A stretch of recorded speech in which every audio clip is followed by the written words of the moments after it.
इस केस ने तो और उलझा दिया हमें। सर गुस्सा मत होइएगा, लेकिन मुझे तो ये सारा प्रेतात्मा का चक्कर लग रहा है। पांडे, सर मुझे लगता है कि रहेजा ने ही 13 साल पहले उस लड़की का कत्ल किया है और 13 साल से उसकी आत्मा भटक गई है वहां पे अपना बदला लेने के लिए, और आखिरकार रहेजा को मारकर उसने अपना बदला ले लिया। सर पांडे, तुम्हारा कहने का मतलब ये है कि वो लड़की जो हमें फार्म हाउस पर मिली थी वो माया नहीं बल्कि उसकी आत्मा थी। Obviously sir. सर जरा सोचिए कि एक लड़की जो 13 साल पहले मर चुकी है वो जिंदा वापस कैसे आ सकती है? हाँ सर, उसका पुनर्जन्म भी हो सकता है। पुनर्जन्म मतलब पांडे वो लड़की 13 साल की थी। हाँ? नहीं 13 की तो नहीं। नहीं, तुमने उसके पैदा होने से पहले उसका पुनर्जन्म भी करवा दिया। पांडे, तुम पगला गए हो। नहीं, आपके बात में भी दम है सर। देखो पांडे, सबसे पहले तो मैं ये पुनर्जन्म, प्रेत आत्माएं, ये सारी अंधविश्वासों पर जरा भी विश्वास नहीं करता, और तुम भी विश्वास करना छोड़ दो पांडे। नहीं, आपकी बात सही है सर, लेकिन तो फिर ये सब चक्कर क्या है सर? मुझे समझ में नहीं आ रहा।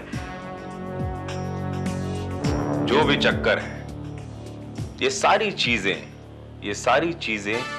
इन सारी चीजों का केंद्र मिस्टर राहेजा के कत्ल के साथ बत्रा के फार्म हाउस से जुड़ा हुआ है। और मेरा ख्याल है कि मिसेस राहेजा को उस लड़की के बारे में जरूर कुछ न कुछ पता है, लेकिन वो छुपा रही हैं, हमें बताना नहीं चाहती। हमें उनसे दोबारा पूछताछ करनी होगी Pandey. Yes, we have to call her back. मैंने आपसे कहा ना इंस्पेक्टर विजय, मैं इस लड़की के बारे में कुछ नहीं जानती। मैंने इसे पहले कभी नहीं देखा। आप झूठ बोल रही हैं।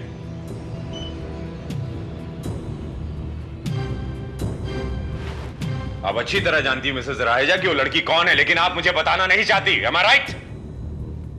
आप मुझे एक बात बताइए इंस्पेक्टर विजय, इससे क्या फर्क पड़ता है कि मैं इस लड़की को जानती हूँ या नहीं? मिसेस राहेजा, कैसे फर्क नहीं पड़ता? इस लड़की का कहीं न कहीं सीधा संबंध आपके पति की हत्या से। और आप ये बात क्यों भूल रही कि मिस्टर राहेजा की जब लाश हमें मिली, उसके बगल में एक कंकाल मिला था, और वो कंकाल किसी और का नहीं, इसी लड़की का था, इसी लड़की का। इसका? लेकिन आपने तो मुझे यह कहा था कि वो वहां आपको जीती जागती मिली थी।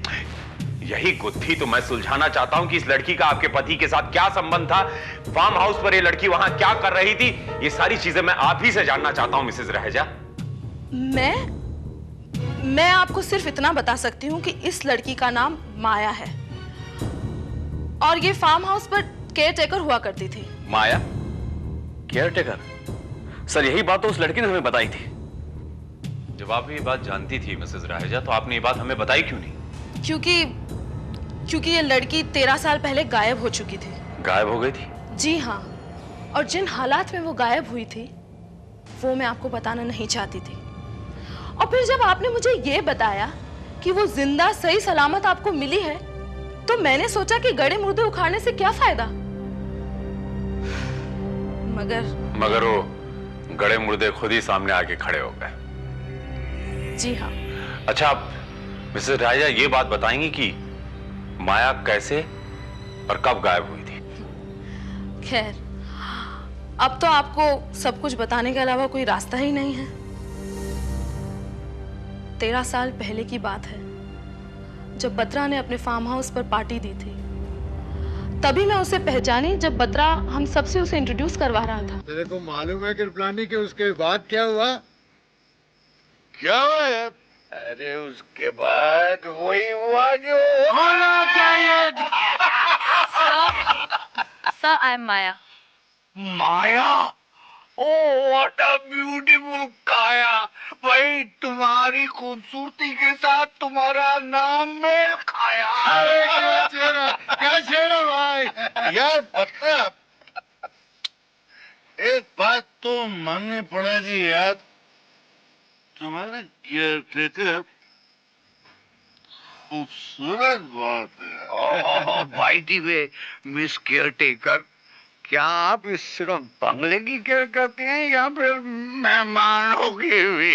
सर, आप कहना क्या चाहते हैं? कौन माया, इन्हें एंटरटेन करना तुम्हारा फर्ज है, because they are my esteem guest. Yes sir, आप लोग क्या लेंगे? आप क्या लेंगे? अरे छोड़ क्या लेंगे?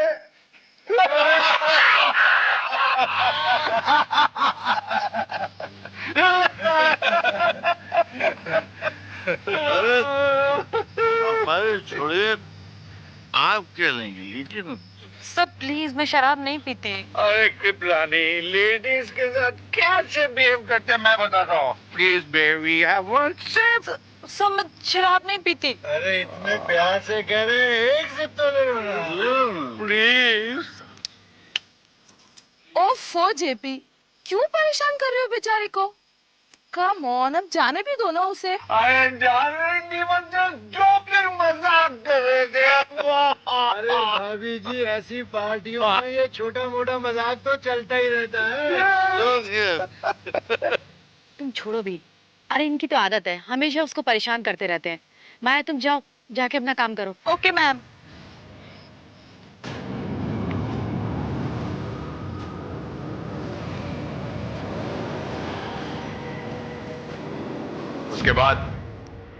उसके बाद तो बस बात वहीं खत्म हो गई। हंसी मजाक चलता रहा और हम अपने खेल में लगे रहे। लेकिन उस रात के बाद मैं ये नहीं जानती थी कि उस लड़की को मैं कभी नहीं देख पाऊंगी। मिसेस रहेजा, तो क्या वो लड़की उसी रात उस पार्टी से गायब हो गई थी? जी हाँ। अपने जहन पर जोर डालिए और जरा याद करिए कि आपने आखिरी बार उस पार्टी में उस लड़की को कब और कहां देखा था? जी, वो हमारी टेबल पर। उस घटना के बाद वो लड़की बिल्कुल नॉर्मल थी और ऐसा लग रहा था कि उसे इन सब चीजों की आदत सी पड़ गई है। चलो।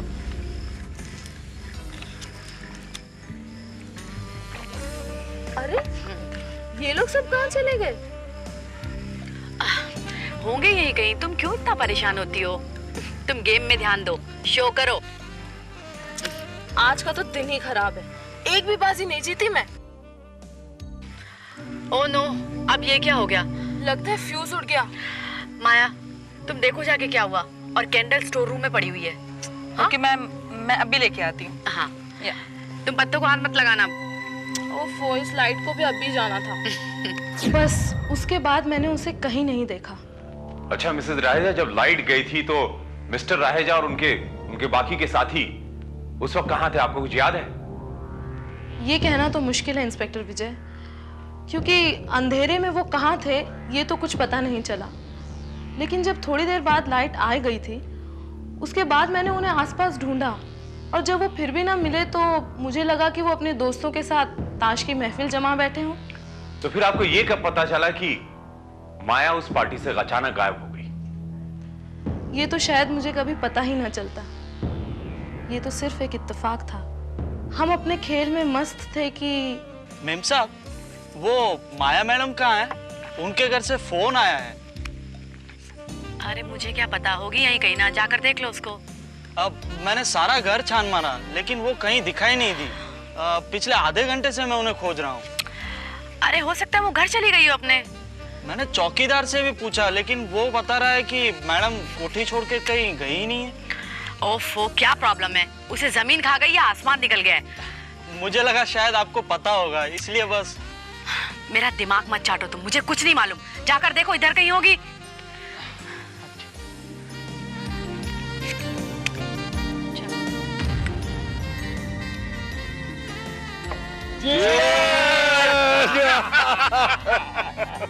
उन सभी बातों ने मुझे उलझन में डाल दिया।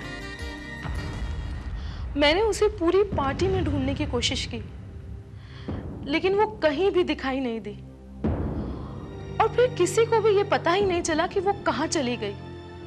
क्या आपने इस बारे में पुलिस में कंप्लेंट की थी?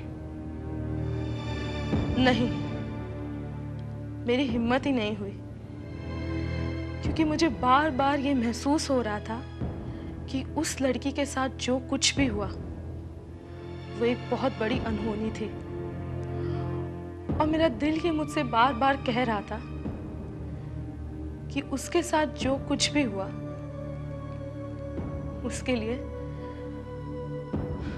मेरे पति और उनके दोस्त जिम्मेदार हैं। बस यही सोच के मुझे खामोश रह जाना पड़ा।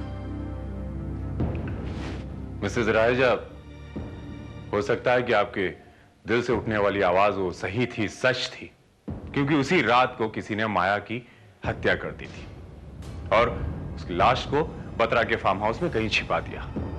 शायद यह भी हो सकता है कि वो हत्या करने वाला और कोई नहीं बल्कि आपके पति मिस्टर राहेजा, इसीलिए किसी ने उन्हें जान से मार डाला।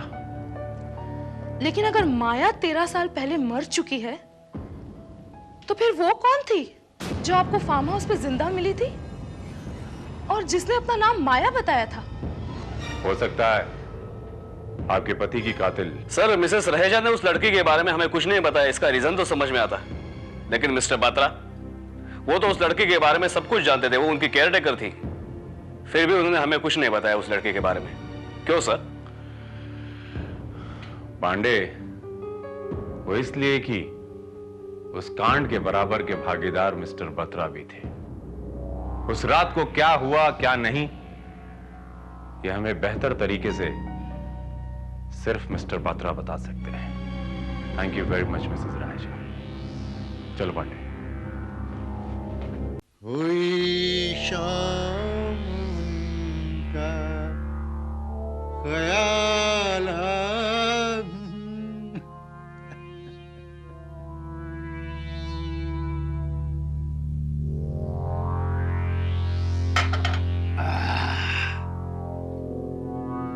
भोला,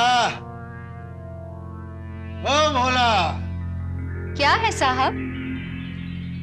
वो तो चला गया, घर में कोनो नहीं है, खाली हम हैं। कोई नहीं है घर में,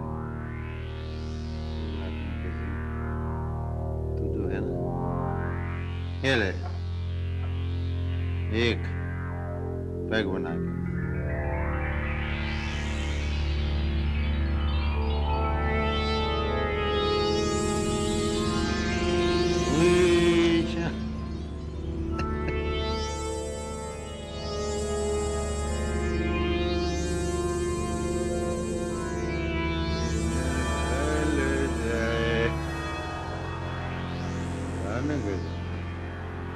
देर लगा रही है तू, बहुत जोर से प्यास लगी। अभी लाती हूँ।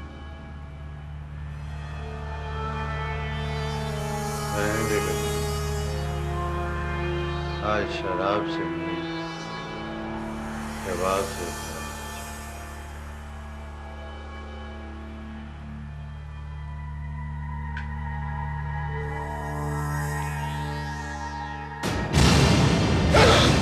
मेरी प्यास तो अब खून से ही बुझेगी बत्रा।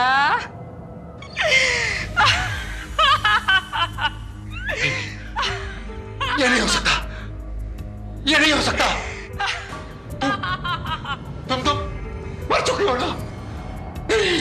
हाँ बत्रा, लेकिन जब तक तुम लोग जिंदा रहोगे मेरी आत्मा को शांति नहीं मिलेगी, इसीलिए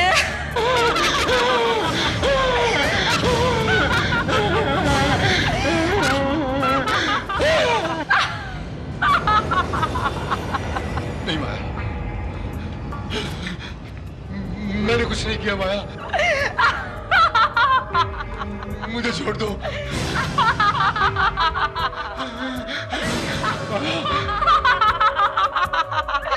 देखो देखो, मैंने कुछ नहीं किया, देखो मैंने कुछ नहीं किया, मुझे माफ कर दो माया। देखो माया, मेरा कोई कसूर नहीं है, देखो, भगवान के लिए मुझे माफ कर दो। भगवान के लिए माफ कर दूं तो मैं तुम्हें भगवान के पास ही पहुंचा देती हूँ बत्रा।